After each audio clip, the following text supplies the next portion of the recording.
Then we're on. Well, we will be in a moment. There we go. Hey up, it's that old Yorkshire Geek. I'm not here with some news today. I'm here with a review of Picard, Star Trek Picard, Season 2, Episode 1, The Stargazer. And in celebration, I've got on my Starfleet cap. I have forsaken the traditional Yorkshire flat cap and gone for something a bit more appropriate. Anyway, just a warning. I have no notes. We're going to go through it a bit at a time. I'm going to be playing it in the background. Hopefully I won't get a copyright strike and stuff, but you never know with them. But whatever, don't matter. There's going to be no audio. I forgot what I was saying now. Oh, right, yeah, and I've no notes. I watched it yesterday, and we're going to watch it today and take some notes. But then today we're just mental.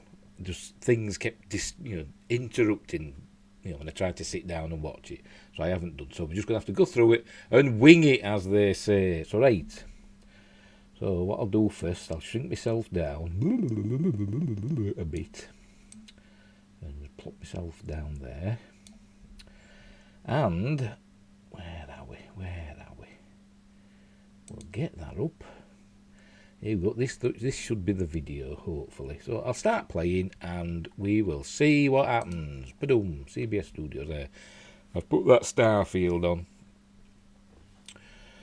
Hopefully that'll play all the way through over the video. Hopefully it'll stop a copyright strike, but we'll see anyway. And I'll pause it at regular intervals. See, right, here we go. We're off and running. It's not the best quality, by the way, because I had to do this quickly. We're on a starship. We don't know which starship it is at the moment. But obviously it's under attack. It's red alert. The crew are running to their stations. The lights are flashing red. I'm not sure. I saw the corridors and I thought, it's still very Discovery-ish, isn't it?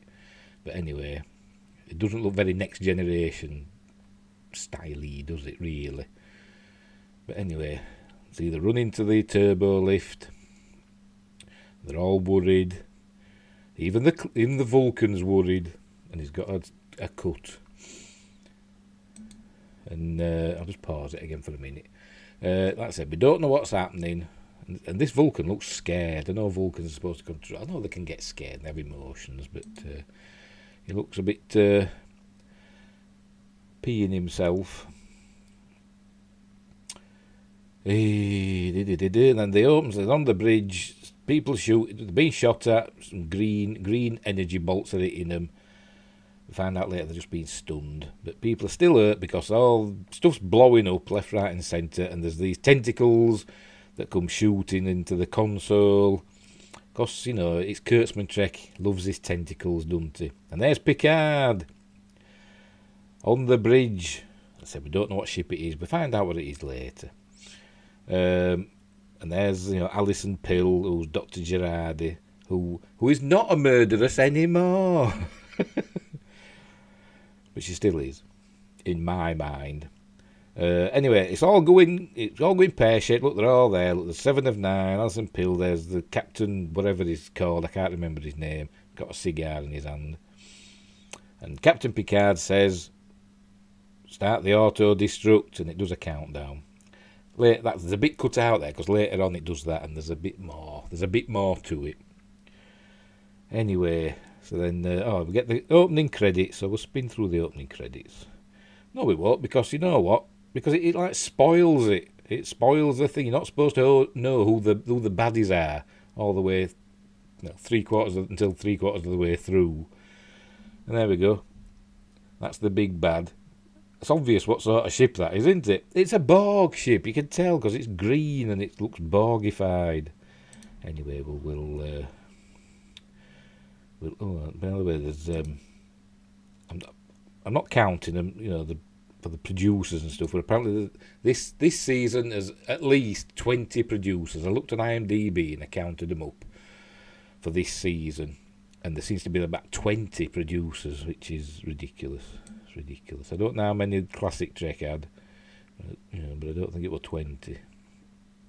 I know it had a few. Let's spin it on. Do. Where are we? Are we there now?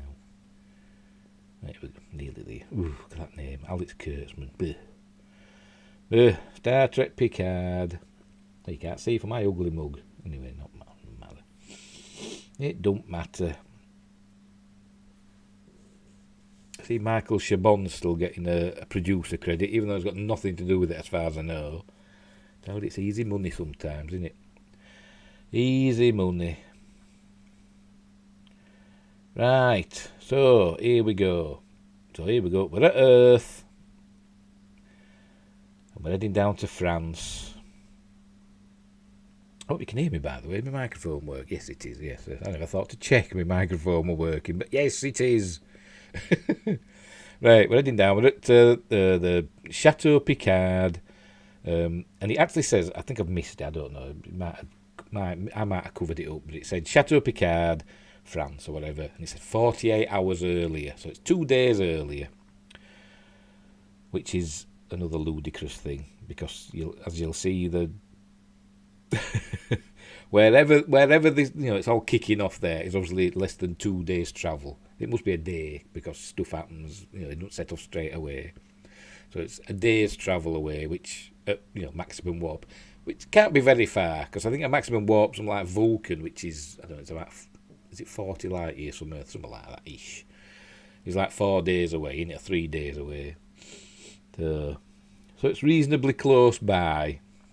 But they always cheat, don't they? They did in Star Trek First Contact, the film, didn't they? When the Enterprise were at the Romulan neutral zone and the Borg attack Earth, but then it goes and it arrives like, minutes later. I'm sure that battle wasn't going on for however many weeks it had taken a starship at maximum warp to get from the neutral zone back to Sector 001. But anyway, I'm talking over this and stuff's happening. So what's happened here is, I'll pause it. It's the end of the season and Picard's all happy. The vine season, or I don't know what they call it. I'm not into wine. And so he's celebrating with Laris, his housekeeper, his Romulan housekeeper, played by Orla Brady, who actually looks very lovely in this. She does look very, I would even say gorgeous. Anyway, we find out that the chap that were in last season, whose name I forgot. Hang on, he's not in it, is he? I can't look. I've got the IMDb page up, but he's not in it, is he? Oh yes, he was in last season. Zaban or Jaban, I don't know. He's not in it. He's dead apparently. Maybe he died in season 1. I can't remember. I've seen other reviewers and they say they can't remember if he died in season 1. So, but anyway, he's passed away. Maybe the actor didn't want to come back, or maybe they just didn't have a part for him, lines or whatever. They think they couldn't fit him in. Anyway, he's dead. He's died off screen, I think. Or maybe he died last, the season 1. I don't know. I can't remember. Let's carry on. And so anyway, they're having a celebratory drink for the, saying it's the end of the season. I suppose all the grapes have gone off to be trodden or whatever they do, pressed. I don't think you'll have loads of young girls squashing grapes with their feet, will they? I doubt it. I mean, they're not even doing the. I'll pause it again. I've paused it. Yes, they're not even doing. I looked it up because I wanted to see when Chateau Picard started, and because it said it's the family vineyard, and apparently it's been in the family for generations. And his father, Maurice Picard, wanted to do winemaking in the old-fashioned way. He didn't use modern technology, 23rd and 24th century technology. So he did the old-fashioned way. And his brother Robert was the same. He didn't want to, make wine and using modern things. But obviously Picard couldn't give a toss about the old ways, and he uses transporters and holograms and I don't know. Replicated labels and all this stuff. So obviously, don't give a monkeys about the traditions. But anyway, he's here celebrating. Obviously, they've worked hard, even though it looks like machines do a lot of the work. Anyway, they're talking here about. Well, basically, she flirts a bit with him. She's very lovely, isn't she? So I've had to zoom in a little bit as well because there was a watermark that I didn't want you to see. And she's saying, that the talk. By the way, they're talking in different languages, and she says something in Romulan, and Picard translates. And that's why he went because he got it right. Anyway, they basically she flirts a little bit with him, and she's talking about how her husband was a man. I didn't even know he was her husband, and she loved him, but then she says Romulans love passionately or whatever, but then when their partner dies, they move on quickly and love again, as though it didn't mean a great deal, in the grand scheme of things, because they say live for tomorrow, basically seize the day, for tomorrow is unknown or whatever. That's what she said. And obviously the same thing they think with love, the matters of love. If the person they love dies, they move on quickly. And then I thought, well, tell that to Nero in J.J. Abrams' 2009 Star Trek. He lost his wife and kid, and that was his impetus for basically destroying Vulcan, wanting to destroy Earth as well, wasn't it? So obviously he had a different mindset to Laris. Anyway, it gets a bit awkward here. Obviously, she's in love with Picard, and and she basically tells him, and they nearly kiss. I think it's coming up here. They nearly kiss, but he stops himself, and there's obviously something bothering him. He don't want to get close, and they're trying to make out that he's not really had a great deal of experience in love, in matters of love. He hasn't had many partners because there's always been his love has been the stars, because he's always been in Starfleet, hasn't he? But even so, he has had quite a few partners that we've seen in Star Trek. There's been Vash and that episode Tapestry. So I think there were at least a couple of ladies there that he had relationships with, and there were that in The Measure of a Man. There were that I forgot her name. Her that were like the not the judge, but she was like the council of overseeing the proceedings. When they were working out if Data were alive or not. She was in charge, wasn't she? I can't remember. Was she a captain? Was she a captain or an admiral? I can't remember. Anyway, obviously they'd had a past relationship, her and Picard, and there's been others as well, haven't there? What else has there been? In Star Trek Insurrection, they had the relationship with that can make water flow slowly and make hummingbirds flap their wings slowly. Can't remember her name. There were her as well, and obviously there's Beverly Crusher, and that episode Will Always Have Paris. I think there were one in there as well, and he had an entire family, didn't he? In the Inner Light, because he lived a whole lifetime, didn't he? So he had a wife and a family in that one. I mean, yeah, it might have been, falsely implanted memories, but he still had them memories, didn't he? Anyway, so it all goes pear-shaped. He rebuffs her, sort of, and then he goes to this memory of, I'm not sure if this room here that he goes into, it's like a not gazebo, but, like a, what do they call them? Conservatory sort of thing. In France, it might be a conservatoire. I don't know. But he goes in here, and it's all the glass is broken, and it looks a bit, buggered and overgrown. So is that where Robert and Renee burned to death in the fire? We don't know if the mother died as well. It never said that. I can't remember her name, which was played by a famous actress. I can't remember her name. She was in The Brood. But we don't know if she died. Some people have said, presume she did, but he just said Robert and Renee died. Anyway, he's having this memory. And that's his mother, Yvette Picard. And they've just moved here from Paris. So maybe his granddad died, his dad's dad, and left the running of the vineyard to Maurice Picard, who she says, he wants to go out there and toil in the soil or whatever, and and this place here can be their place. But obviously, he's remembering that she was in an abusive relationship. His dad used to beat her, and this, I'll just pause it again. This is something that Patrick Stewart wanted in the series because apparently he was in an abusive family. His dad, who suffered from PTSD from World War II, and came back and basically had rage issues, and apparently Patrick Stewart suffered from rage issues as well. So obviously it went onto him as well, probably from the trauma of what he saw as a young boy. His father beating up his mother, and so he wanted to see that in this series and show that Picard had childhood trauma.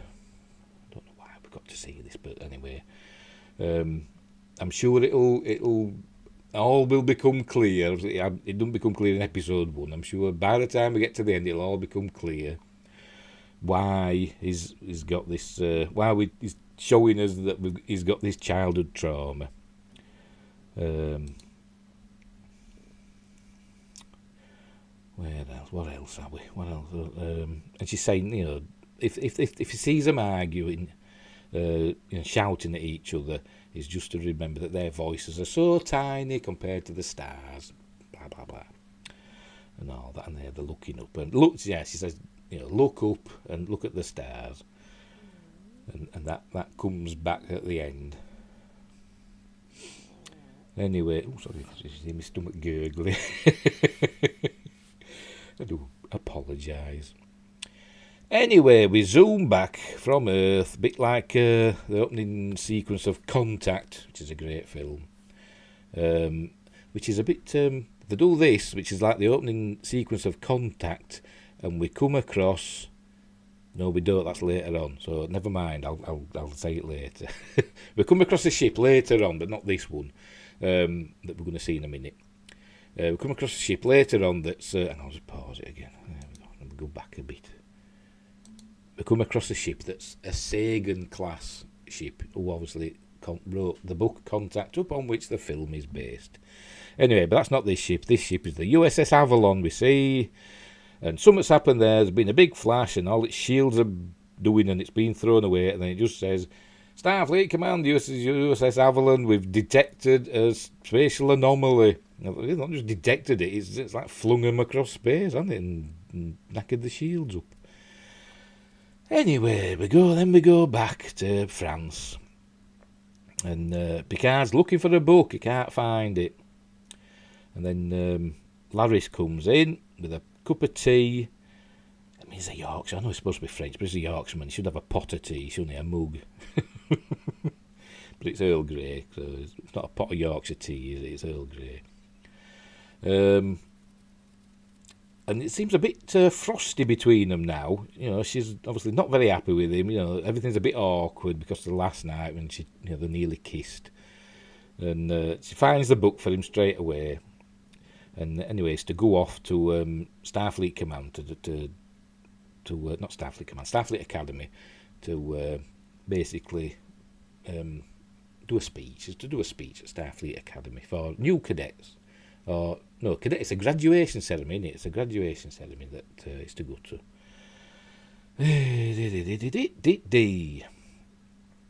See, as you see, it's a bit awkward. Obviously, there's no audio, but look, they're not happy, are they? Look, he says, nothing should change, and she says, everything's changed. So, and it doesn't help what he does next. Not next, but in a few minutes, he just buggers off and leaves her without saying bye. So I think when he comes back, she'll have sodded off, and I won't blame her. Anyway, look. Hope you're happy with yourself. There we go. San Francisco. There was a caption, but you can't see it. Starfleet Command. Anyway, it's at Starfleet Academy. I know it says Starfleet Command there, but it's... Well, it might be Starfleet Command, I don't know. But they're Academy graduates anyway. And there's all these flags in the background. There's a Klingon flag, but don't see any Klingons. Because I think modern Star Trek's frightened to show us Klingons again. Haven't seen any in Star Trek Discovery, apparently, for a while. We got a fleeting glimpse of Worf, didn't we, last season in a picture. But anyway, he's doing a graduation speech. And... we see, what they call him, Elnor. He's the first fully Romulan graduate of the Academy. There he is. So congratulating him. There he is. Oh, Elnor! I wonder if that's right, but you never know with them. You never know with them. I know, is it Valeris or Savick was supposed to be half Romulan, wasn't she? And then I think Valeris was supposed to be half Romulan as well. But I think that they might have changed that in the canon. But I think originally she was written supposed to be half Romulan or maybe even full Romulan that was just raised as a Vulcan. I don't know. I can't actually remember. Apologies if I've got that wrong. Anyway, he's saying to him, a quote from his mother. She used to say to him, look up to the sky, look up to the stars, and let's see what's out there. And so there we go. By the way, Raffi, you saw Raffi there. She's back in Starfleet, still a commander. She hasn't got a promotion. It's a year and a half, apparently, since the first season, by the way. A year and a half's passed. And we're now in the 25th century. That was my Buck Rogers intro. Here we go. This is the La Serena, which is now owned, apparently, or it looks to be. Or maybe she's looking after it for him, but it's the... It's in the charge of 7 of 9. I wonder why she's still going as 7 of 9. Why isn't she Annika Hansen? I don't know. But it's not the same 7 of 9, is it? It's not the same 7 of 9 that we saw in Voyager. Don't know why she's not being able to get a job in Starfleet, or or even if she didn't want to join Starfleet, she still could have worked for the Federation, but obviously she hadn't wanted to. She's still a Fenris Ranger. Anyway, she's got apparently she's deactivated all the holograms. Remember, he had all these holograms. Did the captain? I can't remember his name. She's deactivated them all except for one who just speaks. I think it's Portuguese. Could be wrong, but it just speaks that, not English. But she understands him anyway, so fair enough. Anyway, some baddies have gone on board, some sort of raiders, and they want to steal her supplies that she's taking somewhere. Anyway, she sorts them out pretty quickly. I thought if a hologram got shot, with that phaser or something like that, it could bugger up their, holo matrix or whatever. Because I'm sure the Voyager doctor said something along them lines. But anyway, whatever. But he seemed alright, didn't he? And I don't like the phasers. I've got to admit, I miss phasers where you just point and there's a beam of light comes out. Phasers. What's up with them? They're all like firing pulses of energy out, aren't they? Bolts of energy. Bring me back a proper beam phaser. Phaser beam. Gonna do it again. Anyway, the see to them, ties them up, and she just beams them somewhere. I don't know where she's beaming them. Has she beamed them into space? Has she beamed them to to the brig? If it's got one, I don't know. She beamed them to another ship. I don't know, but they've gone. It don't matter. They've gone. Anyway, can't remember what they're talking about. Can't remember what they're talking about. Not that it matters. So we'll skip on a bit. Oh, I was saying to her, don't tell me about something, and he says it's not going to. But I can't even remember. So I should have made notes the first time I watched it, but it's not important. There's a lot of stuff happens in this episode that's not important. It's not a terrible episode by any stretch of the imagination. Quite enjoyed it, but a lot of stuff, didn't really need to be in, including the bit that's, coming up a little bit later. Oh, she's seeing the green thing, and obviously she knows what it is. I mean, we all know what it is, don't we? It's the Borg, isn't it? She knows, because obviously she's part Borg. Oh, pardon me. Then we cut to this planet. Where are we? Is this Earth again? Oh no, it's a different planet. I think it's Delta 4 actually. It might have said in the caption, but I can't remember. It's where the Deltans are, which obviously we saw when they started the motion picture. Persis Kambata played Ilea, and this is her people, and that's is Soji. She's there for some reason. I don't know why. She's on some sort of tour saying, look. Artificial life forms are all cool now, we're all your friends, and the Federation's retracted the ban on artificial life forms, and everything's lovely, and off we go.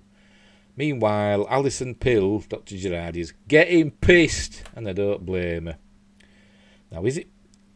I'm guessing this is non-synthaholic, because remember, But the Deltans are part of the Federation, aren't they? But it's not a starship, is it? So it doesn't really matter.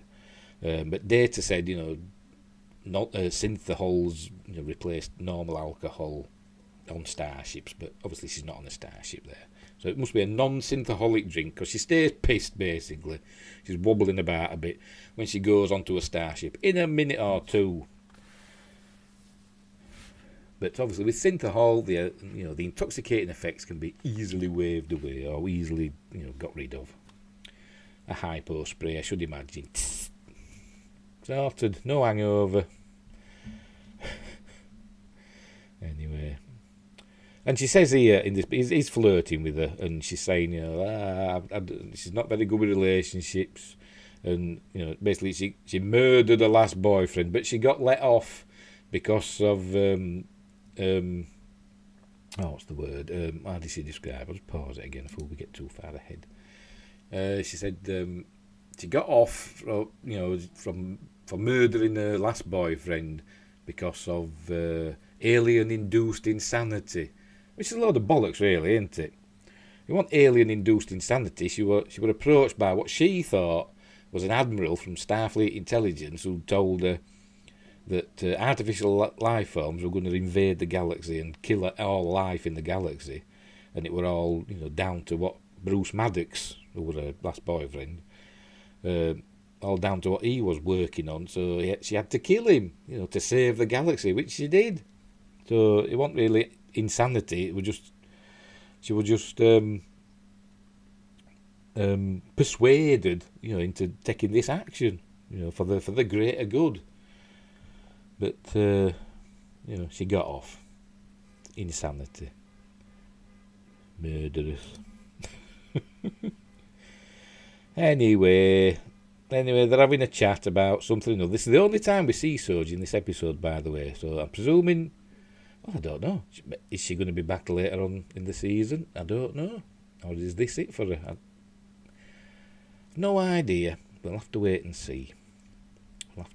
Anyway, they're whittering on about, girl stuff, I suppose. I don't know. I can't remember. Anyway, she beams up to the starship.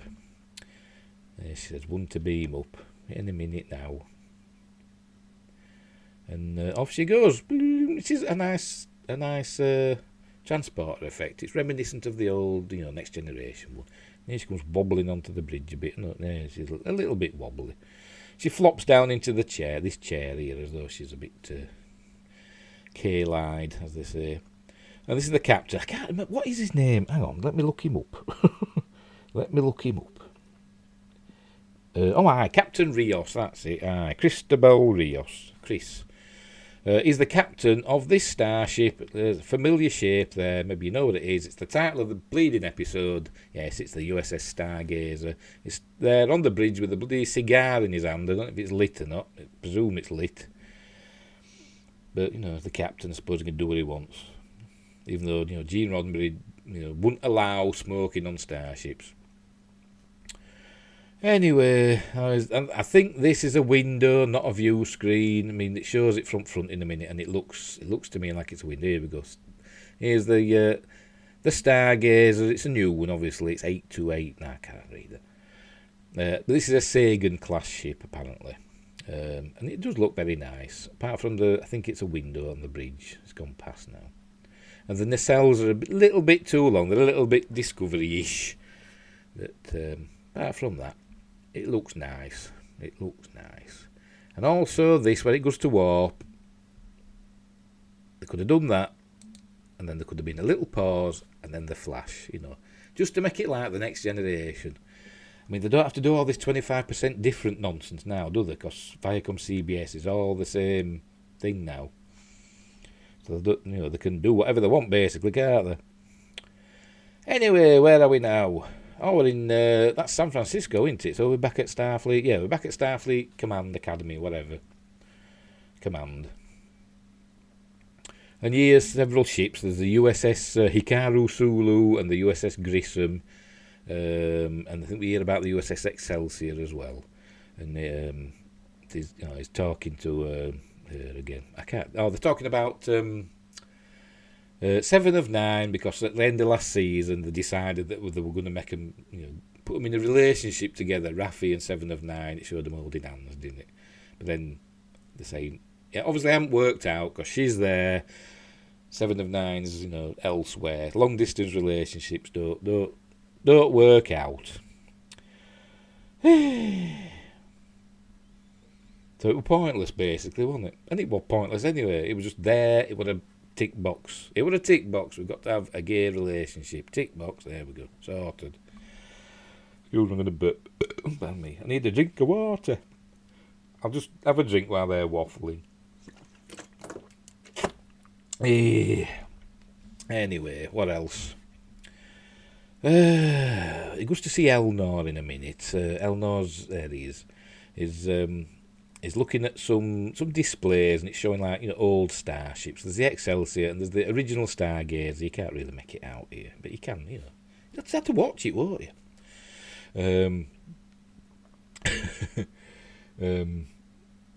And I can't remember what they're talking about. I should have made notes, but it's not important, as I said. I think he's going to the Excelsior. He's been sent to the Excelsior. Yes. He's got a book. That book's written by Spock, Ambassador Spock. And he tells him a quote from it. But I can't remember what it is. But, obviously he says it in a very Picard way. Blah-de-blah. Blah-blah-de-blah-blah. There you go. Made him laugh. Then what? Then what happens? I can't remember what happens. He's off to Excelsior. I don't know where she's going. Oh, by the way, is now the they were talking about Kobayashi Maru earlier, because he's the Chancellor of the Starfleet Academy, so he can change stuff now. Which is another thing from Patrick Stewart's life. He might still be, I don't know, but he was the Chancellor of the University of Huddersfield, which is his local university from where he was born.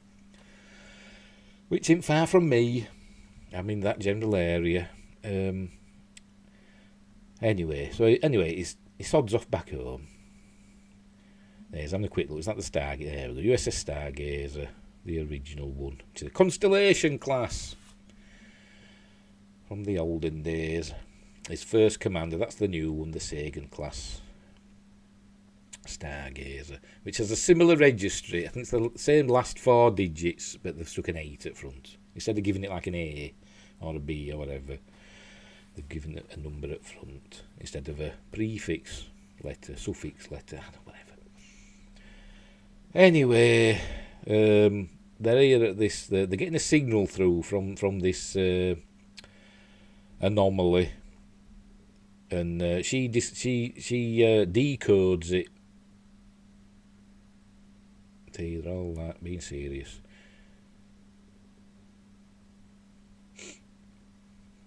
Oh, 7 and 9's coming. Yeah, she's coming in the Lacerena, which is his ship, in it, or it was. Anyway, he's done well, hasn't he, to become a captain of a starship. It's an experimental starship as well, by the way, first of its class. So basically, it should be the Stargazer class, shouldn't it, or the USS Sagan, if it's the first of its class. Anyway, whatever, because it's got Borg technology from the artifact from season 1.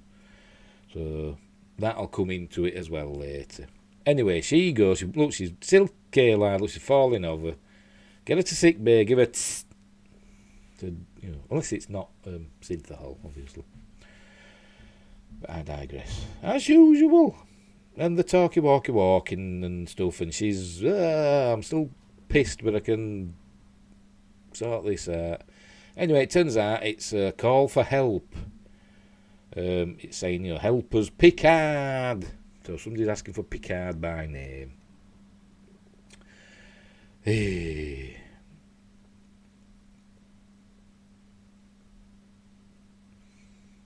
She's nice, is Alison Pill. I'm sorry, I know I'm no oil painter, but her eyes are just a little bit too close together.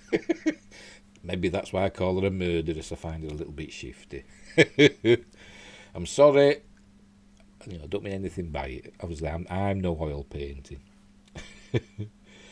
Anyway, Patrick Stewart's beamed down to Los Angeles, and he's going to. He's in the old city, part of Los Angeles, and he's going to. We'll find out it's 10 forward. It's Guinan's bar. I said the other day that I bet it's in Louisiana or somewhere like that, but it ain't. It's in Los Angeles, and. There he goes, he's going 10 forward. I it don't say 10 forward, just says 10, but anyway, there she is. We see her, and here she comes. There she's Whoopi Goldberg. Obviously, she's not been blacklisted for her Holocaust denying. But there she is. I don't like the way she says that. Piping hot. I don't know, it just doesn't sound right. But she's looking well, I suppose. She looks, she's getting older. Oh, she does a. As we all know, Elorians live for a long time. She's hundreds of years old, and then she's just suddenly aged, all of a sudden, in the last 25 years or whatever it is, since we last saw her in Generations. When my Generations out, that was 1990. 4, something like that, wasn't it? So yeah, about 26 years.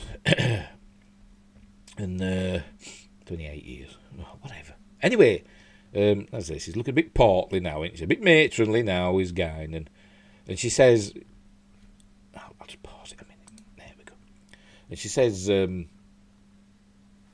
obviously, they live a long time. And he says, Elorians age so slowly. And she said, well, humans, don't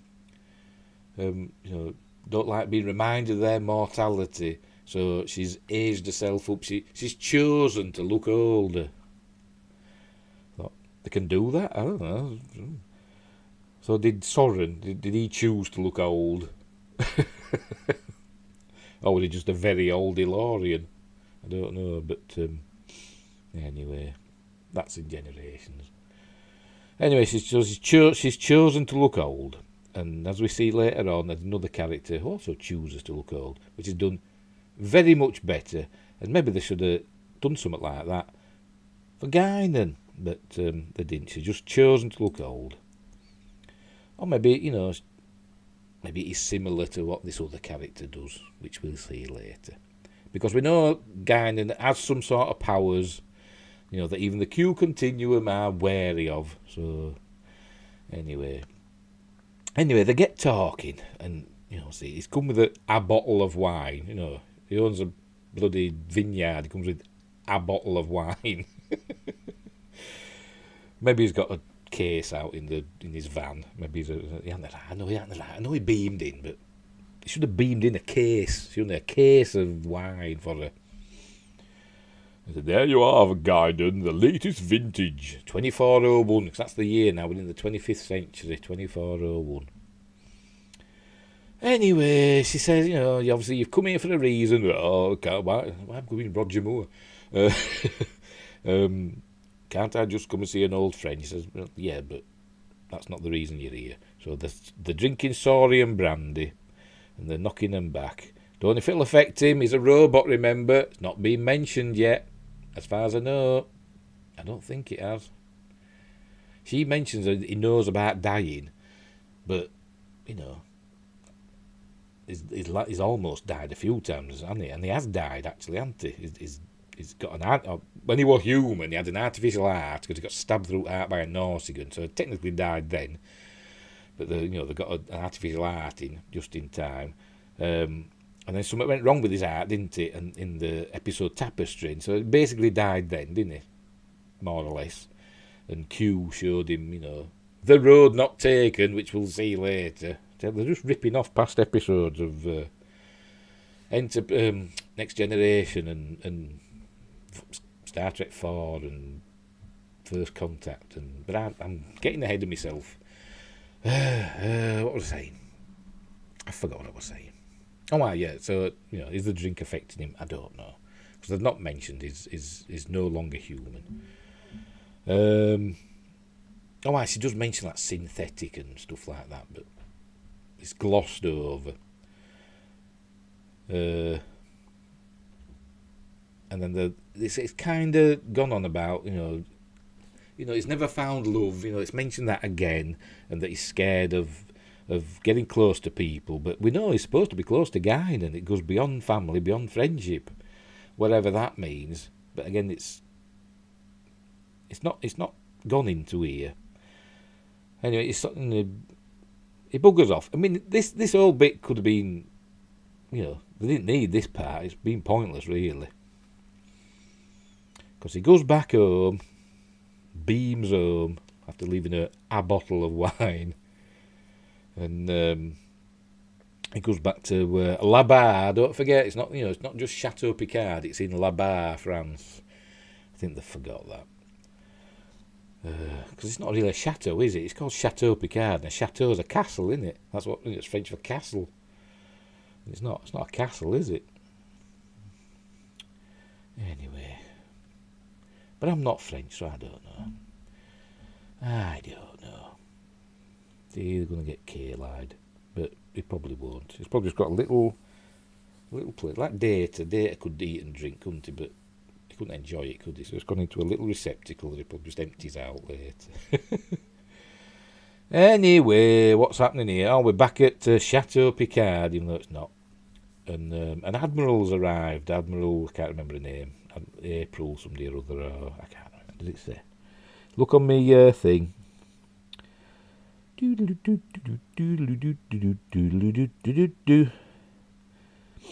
too many people in it.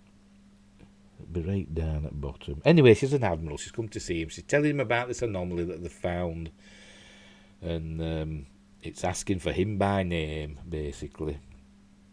So he's got to go.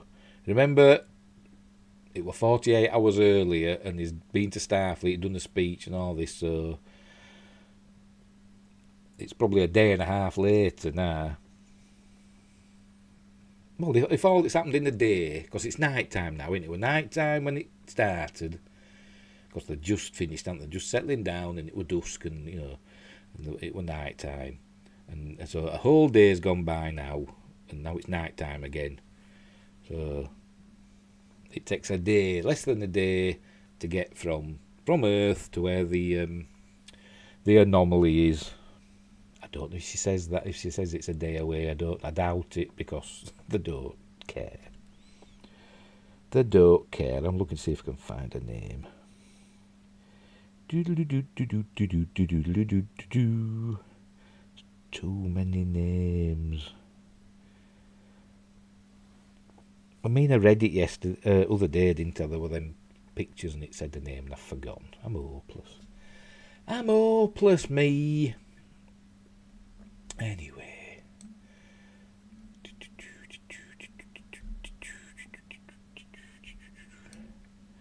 Anyways, buggered off with her in the shuttle that she came in. Because she didn't beam in, she came in a shuttle. I don't know if it were a Discovery shuttle. Maybe it were, I don't know. And he sodded off with her. Hadn't even said goodbye to Laris. I mean, poor Laris. Look, she's lovely, look. He sodded off. And she's come out looking for him. And he's just gone. Hasn't left her a note or anything. Or maybe he has, I don't know, but he don't see. Anyway, they arrive, look, boom! It's a fast shuttle, that. I've never understood how shuttles can be so fast in Star Trek. I mean, sometimes they are. I mean, they say, warp 8 or whatever. You think, how can a shuttle go at warp 8?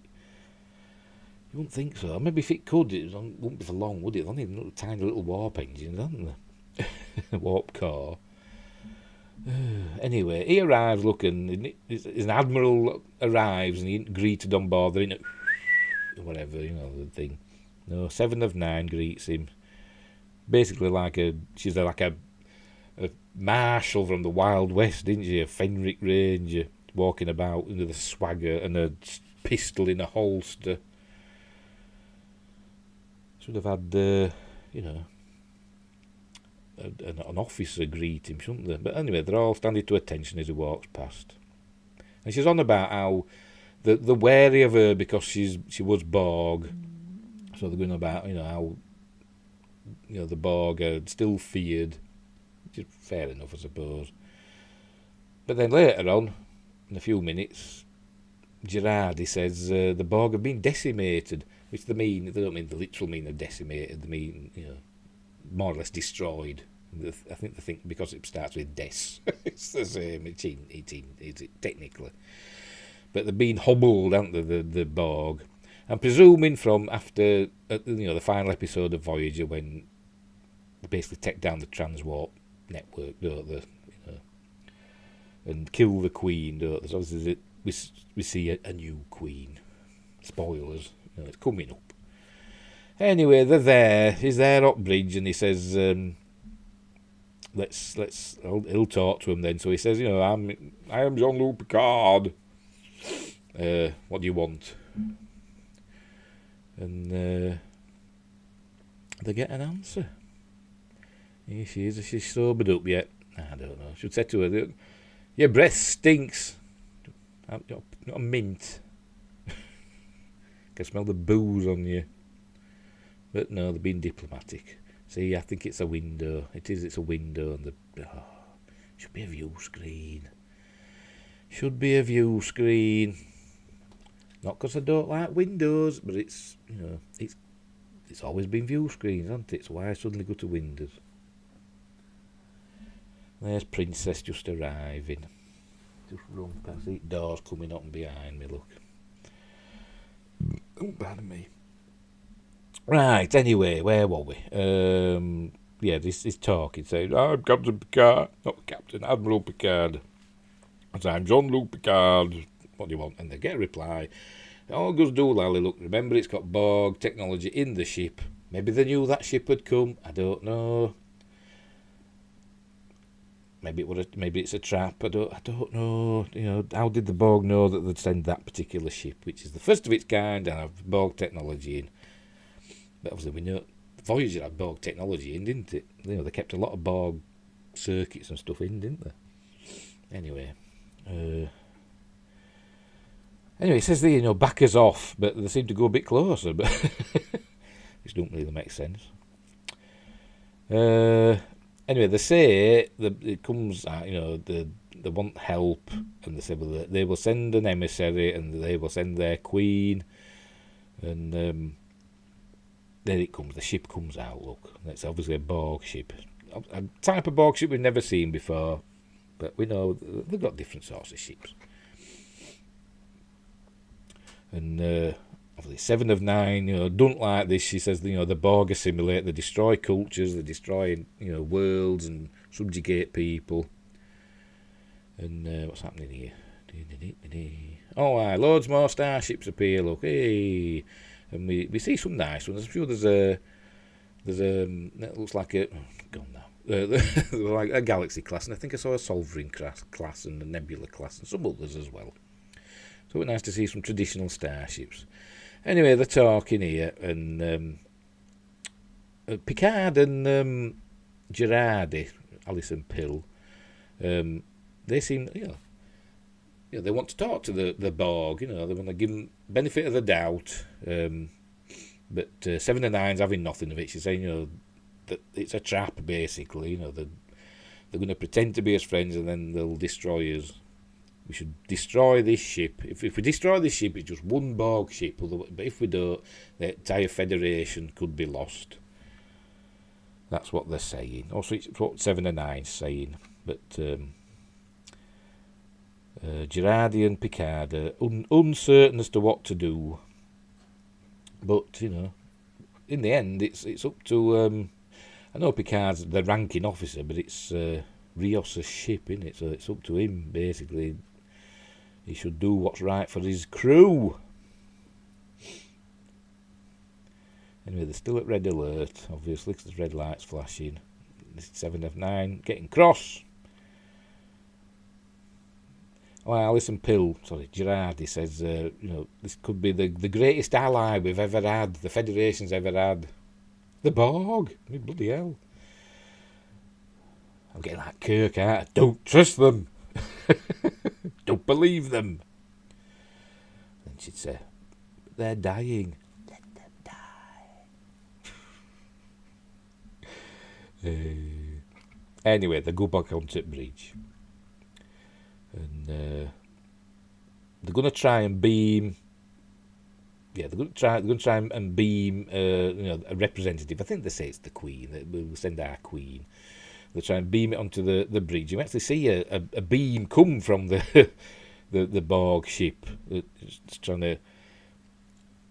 I don't know if that's supposed to be the transporter beam, or if it's an energy beam that's trying to weaken the shields, because they've got the shields up, you see.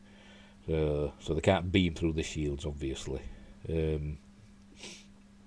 I don't know if that's what we're seeing. But Kurtzman Trek, it's probably the transporter beam. Oh, it's got beam, so we've got to show a beam. It's not Stargate. You can see Stargate beams. Anyway, like I say, it's all kicking off. Look, everybody's all worried. The ship systems are all going a bit haywire obviously because of the Borg technology that's in them. And I think he's warning. Now, here we go. There's the beam. Look, it's trying to get through shields. And he says if they don't turn it off, they'll open fire. If they don't stop trying to beam, they'll open fire. But, it don't work. See, 7 and 9's ready. She's got a gun out. And the emissary beams onto the bridge. Oh, and then we see all these crew members running to the bridge. Like we saw at the beginning, stuff's happening, not ship, circuits are blowing and stuff like that. I mean, it looked like it were under attack at the beginning, didn't it? But it was just circuits and stuff blowing. And here we go, the Queen's arrived. It doesn't say she's the Queen, I don't think. Not here anyway, but it might have done earlier, I can't remember. There she is, looking all mysterious, can't see her face. Is it going to be the Borg Queen? Well, we don't know, because we don't actually see her face. Or is it supposed to look like Picard's mother, because she says something later. She says, look up. Like his mother did. I think it might have been his mother's voice. Obviously, as we know, Picard was simulated by the Borg, so they'll have all his memories, won't they? They know what he's gone through and what are his fears. Here we go. Tentacles. Of course, it's Kurtzman Trek. They like tentacles. There we go. Smashing into consoles. Trying to take over the ship. Thought they wanted help. Do they want help? Is it a trap? Or are they just, I don't know what's happening. Because she starts shooting back. There we go. But she's only stunning them, and 7 and 9 says they're only stunned. So, what's going on? What's going on? Yeah, that looks all cool, doesn't it? Not very Borg, to be honest, but cool. I mean, Borg's supposed to be all tubes and pipes, aren't there? And blinking lights, not stuff. Anyway. Anyway, that's it. It's all kicking off. They're all shooting, and these others have arrived at the beginning. And Picard says, computer, what do they call it? Begin auto destruct or whatever. Activate auto destruct. I can't remember words. But and then he says, the auto destruct is sort of like in standby then until he gives the password, and the password is 000 destruct 0, and then it does like a 10-second countdown. I don't know if did it have a 10-second countdown in I can't remember which ship it was. What was it now? It was it starts at 3, wasn't it, that he did it? Yeah. Starts at 3. Well, that a 10-second countdown or a 30-second countdown, I can't remember. Anyway, it just does a 10-second countdown. As you can see, it's all still kicking off.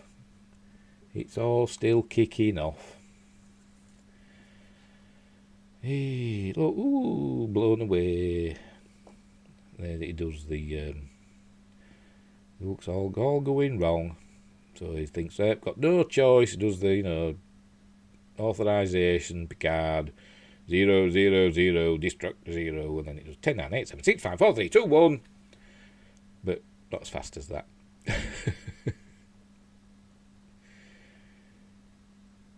When you're ready, lads. Shoot, a bit more shooting, I mean, you thought it's not having any effect, just stop shooting.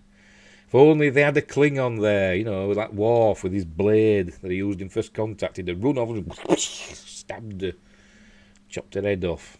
They would if I'd have written it.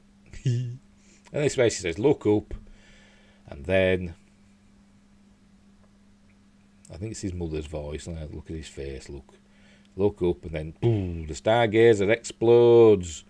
Don't know what happens to the rest of the fleet or the Borg ship. Is it taken with it? I don't know. But we cut to when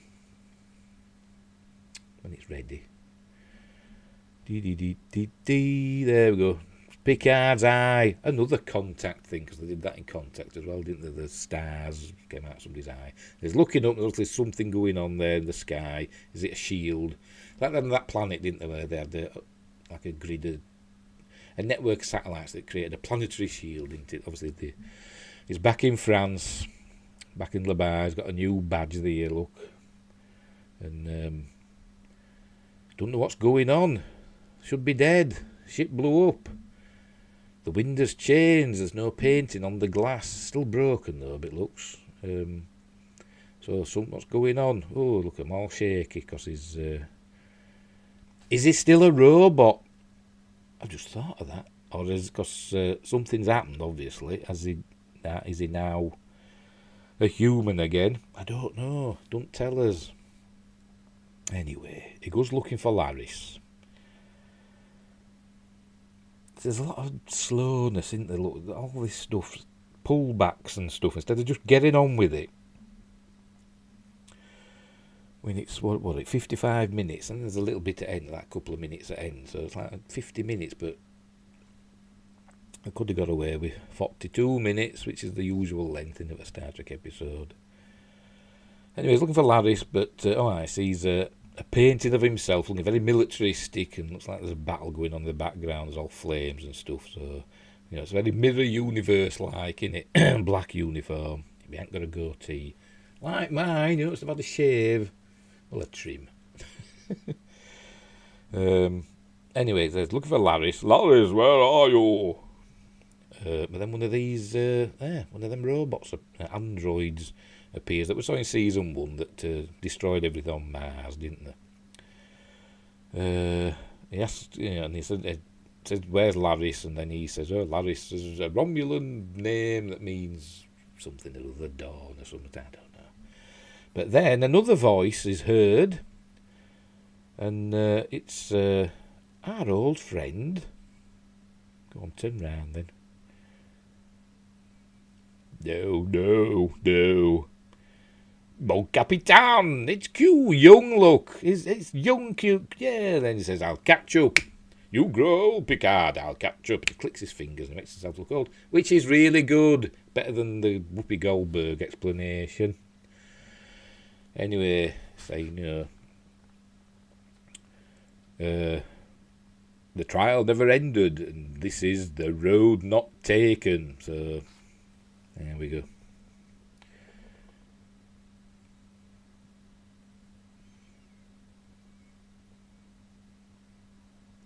And that's how it ends. That's how the episode ends.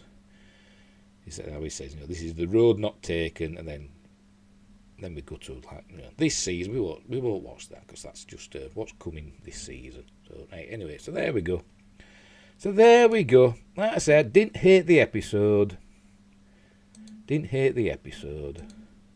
Let's find a nice one with spaceships on there. That was the one at the beginning.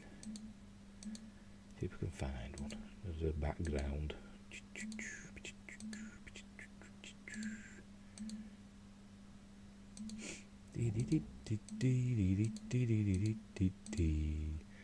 Talk about yourselves. It was quite far into it when we saw Stargazer, wasn't it? See, I've gone too far, haven't I? Oh, where is it? There we go. We'll have the Stargazer. Gone too far now, haven't I? Oh, I'm useless, me. Oh, sod it there. We'll have got San Francisco. There you go. Yeah, I didn't hate the episode. It was better. It's probably actually the best Star Trek I've seen, from Kurtzman and Co. Well, the Secret Hideout and Bad Robot. The best I've seen since 2009. So, easily. Better than All Discovery. Better than last season of Picard. A lot better than Lower Decks, which I hate. And better than Prodigy. That's not hard, is it? So if the series keeps it up, which I hope it will, but, I bet it don't. it'll be good. It's not perfect, as I've pointed out, some little niggles, but they're just niggles, aren't they? In the long run, when the ship goes to warp, I'd like that little pause before the flash appears, and when they come out of warp, I don't like them just appearing like that. I don't like that. I know that's how it'd appear to an outside observer, but Starship should come out of warp and sort of like slow down and then swoop past the camera, shouldn't it? That's how it should be. Beauty shots, that's what we need. And we got a nice beauty shot of the Stargazer, which is a nice ship, apart from the bridge window. This looks nice, and the nacelles are a little bit Discovery-ish, long and pointy, but apart from that. But yeah, it looks okay, we're alright. Like I say, and we're going back in time, aren't we? Something's happened. Don't know what. Is Q behind it? I don't know. It doesn't say. Obviously, we'll find out next week what's going on. And in the coming up this season, it tells us they go back in time. They go back to 2024 because something's happened back then that has turned Earth into a totalitarian dictatorship, a bit like the Mirror Universe, I suppose. And something happened in 2024. Don't know what. But basically, they're just ripping off Star Trek 4, Star Trek First Contact. What else? And other stuff.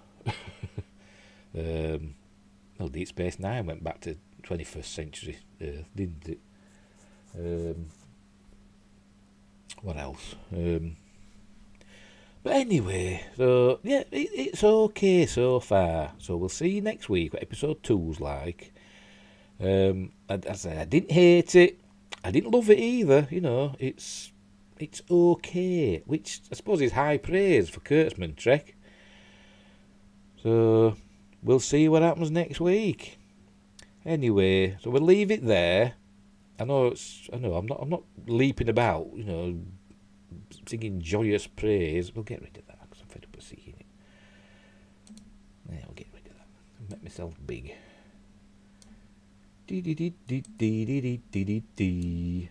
By the way, don't forget to like and subscribe and share the videos and comment and be nice. And if you didn't like my review, I know it's not much of a review. We've basically just gone through the episode, haven't we? And just pointed out things I liked and things I didn't like. Which is basically what a review is, I suppose. So, whatever. But yeah, as I said, I didn't hate it, but I didn't love it. Some things I liked in it. I liked the ships. I wish they had more phaser beams. I mean, we had a beam from the Borg ship, didn't we? So that were cool. But all the phasers all do the pew pew. You know what they call them.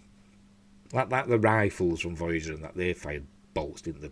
The compression phaser rifles or something they called them, didn't they? But I like beams. Like that. I have one coming out of my hand. And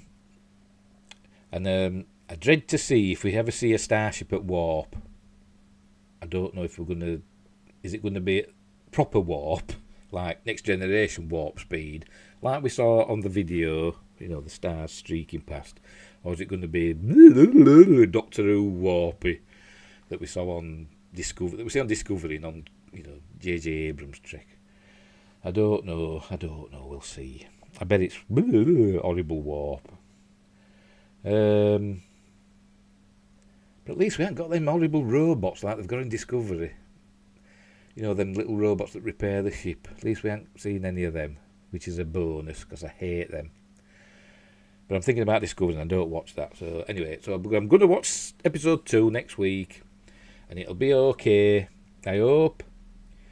I mean, it's not original, as I've said. It's not an original story by any stretch of the imagination, and I think Patrick Stewart's had a bit too much input into the story. But, you know, he's a producer. But there's a lot of producers. I don't think they have much input. I don't know why there's all these producers. And I'm sure they're all getting, you know, they're all getting their share of the proceeds. It must be a nice life in Hollywood, eh? You just get your name on a TV series or a film, and that's it. You're sorted. For a while, anyway. Anyway, that's enough of my daydreams about living in Hollywood. It's not going to happen. So, anyway, so until next Friday, if you're just watching my reviews, until next Friday, for episode 2 of Star Trek Picard, season 2, episode 2. Don't know what it's going to be called. I don't know if it's been released. Anyway, whatever it's called. I'll see thee for that. But I should be back tomorrow with some TOYG news. Hopefully, if something, I'm sure something must have happened in the world of the geek for me to talk about tomorrow. So until tomorrow for the news, until next Friday for another review of Picard season 2, I'll see thee.